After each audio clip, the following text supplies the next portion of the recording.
Salut Bruxelles, salut les amis, c'est Agnès de Master Life. Et ce soir, voilà, je voulais vous parler de la Journée internationale du livre. On a déjà parlé de la littérature la semaine passée avec Sepulveda. Mais voilà, aujourd'hui c'est la Journée internationale du livre et un des plaisirs que nous avons en ces moments de confinement, c'est aussi lire. Et ça ne devrait pas être que pendant les confinements, mais maintenant nous avons le temps vraiment de pouvoir lire euh, avec du temps et du relax.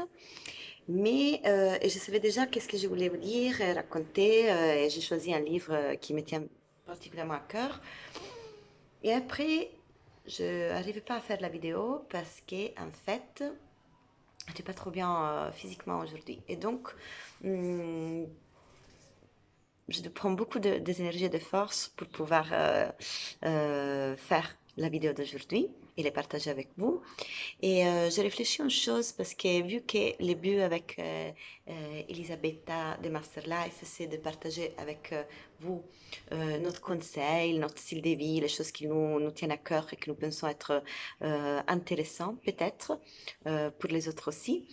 Voilà, j'ai réfléchi à cette chose parce que, hum, comme toutes les femmes, en fait, chaque mois, voilà, nous avons les règles, la menstruation, et, euh, et souvent c'est douloureux, mais c'est une douleur physique très intense et débilitante.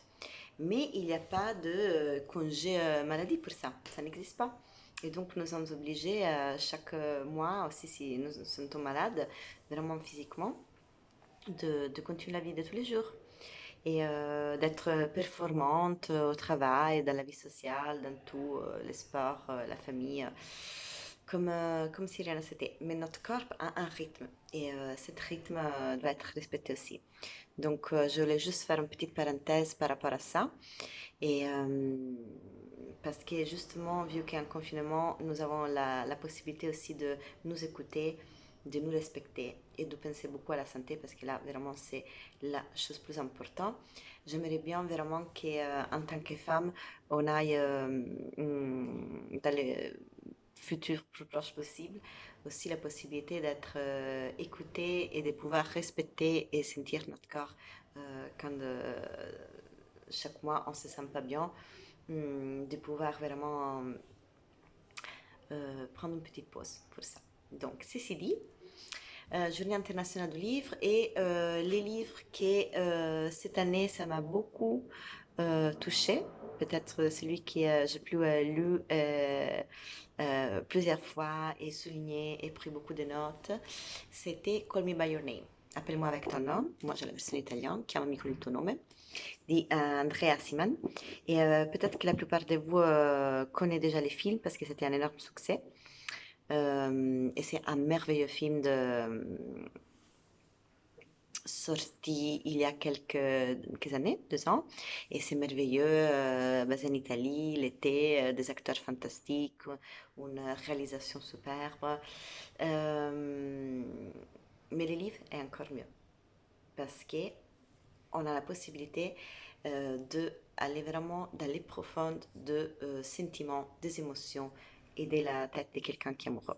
Et donc voilà, bon, peut-être que tout le monde connaît déjà l'histoire de Elio et Oliver qui tombent amoureux pendant un été.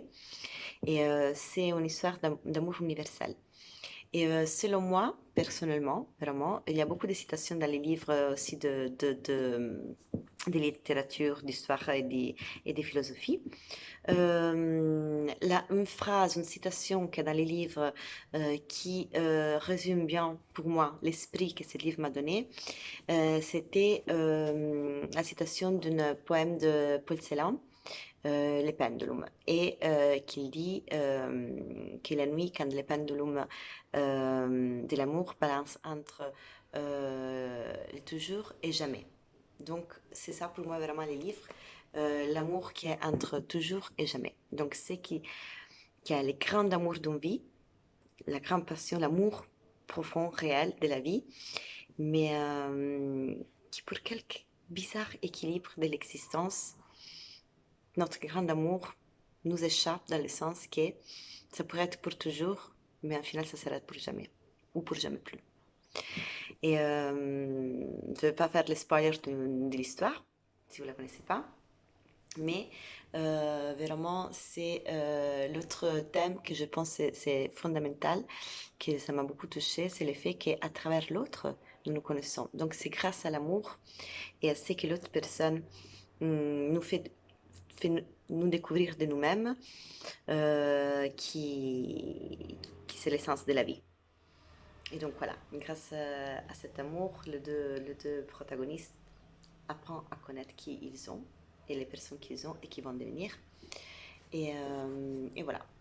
Et donc, je vous invite vraiment à faire une belle réflexion et de relire si vous avez un livre d'amour que vous aimez particulièrement ou de lire celui-ci. Parce que je pense que ça peut parler vraiment à tout le monde de ce que c'est les grands amours, mais avec un, un souhait pour vous, en plus, que c'est de les garder. Voilà, c'est qu'un amour de les garder avec vous. Parce qu'après, oui, c'est vrai, c'est très romantique comme histoire d'amour, mais l'amour pour toujours, il prend beaucoup d'efforts et beaucoup de patience. Voilà, de départ. Donc, belle journée de livre à tout le monde et belle histoire d'amour à tout le monde.